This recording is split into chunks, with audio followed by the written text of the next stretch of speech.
So, I am 5'6", and on paper, this bike should be too tall for me, but after covering 300 miles in my first week of ownership, it's actually been way easier than I expected. And to be completely honest with you, in some situations, this actually feels easier than my MT-03.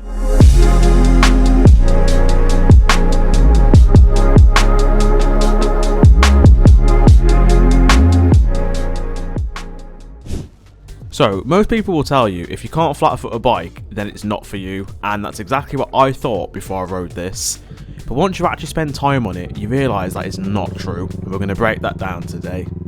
Now, yes, obviously, I am on tiptoes, I can't flat foot this, but realistically, you don't need to flat foot a bike to feel in control of it. I've covered this so many times in my videos, but stopping with your left foot, right foot on the rear brake, as long as you can get tiptoes on the ground, and you can tilt that bike over slightly, that is enough to feel in control of a bike. Like, there's such a big stigma about we need to be flat-footing bikes to feel in control of them, and I just think that's not true.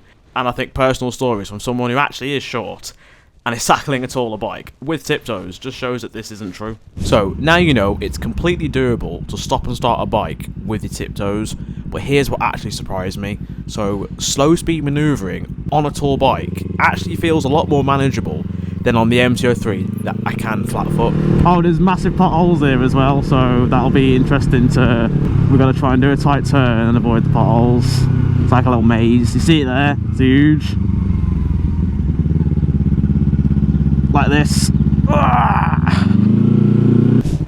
So, show you a bit of slow speed in this car park.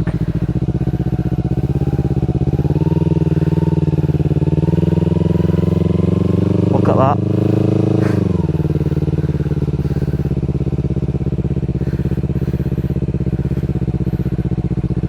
It just tips over like it's nothing. Now, a lot of you probably won't believe this, but in some instances, this handles better than the MT-03, and I actually feel much more comfortable on it. And I know you're probably thinking, how does that work? You can flat foot the MT-03, but you can't flat foot this. Well, the thing is, it's that extra 5 to 6 kilograms and the upright seating position. Things like tight turns, it seems to just stay upright. The MT-03 is so small and so agile, and it makes it great for back roads, but when you're doing U-turns you kind of feel a little bit unsteady. Personally, I can do a U-turn on the MT-03, but it's not my favourite thing to do, I'll be honest. And with this, because it's so upright, it seems to just like tip in but not tip over. So doing those slow speed manoeuvres, even though you can't get your feet on the floor as a safety measure, just feels so much easier.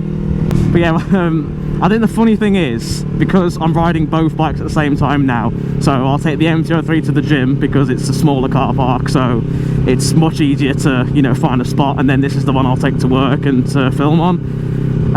It feels like I'm going on a Honda Grom if I jump off this and go straight to that. And it's funny I say that because I never thought the MT-03 was a small bike.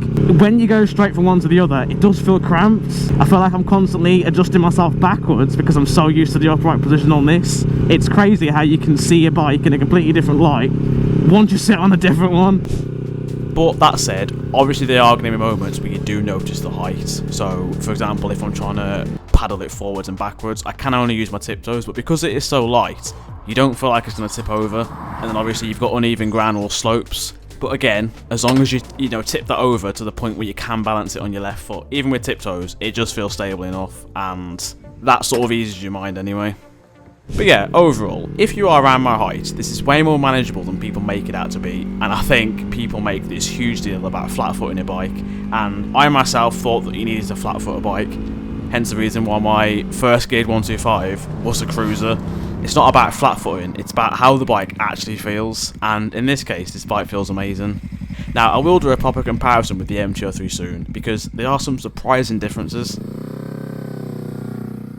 But yeah, as always, thank you so much for watching, and I really do appreciate the support, and also a big welcome to the new people who have joined in last week. I really appreciate it. But yeah, as always, if you enjoyed this video, please drop a like, and please consider subscribing, and it would help me out massively if you could share this with someone who you know enjoys bike content. Thank you all for watching, and hopefully I'll see you in the next video for the comparison.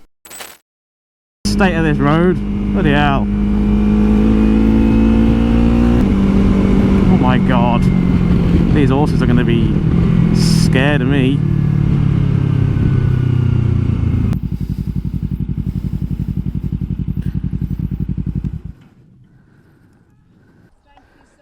Yeah, it's alright. She is quite good actually, but you just never know. It's still an animal, isn't it? Yeah, this is really loud as well, so I thought it's best having it off. Thank you. Yeah, it's okay.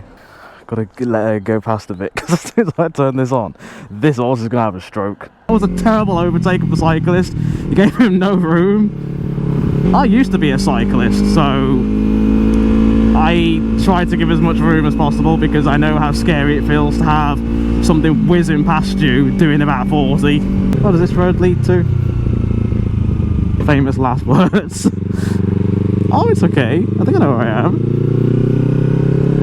Nah, I don't know where I am. Where are we going? Where are we going? Where is the junction? There's no line. Oh, it's not a junction, that's why. Ah, fucking hell.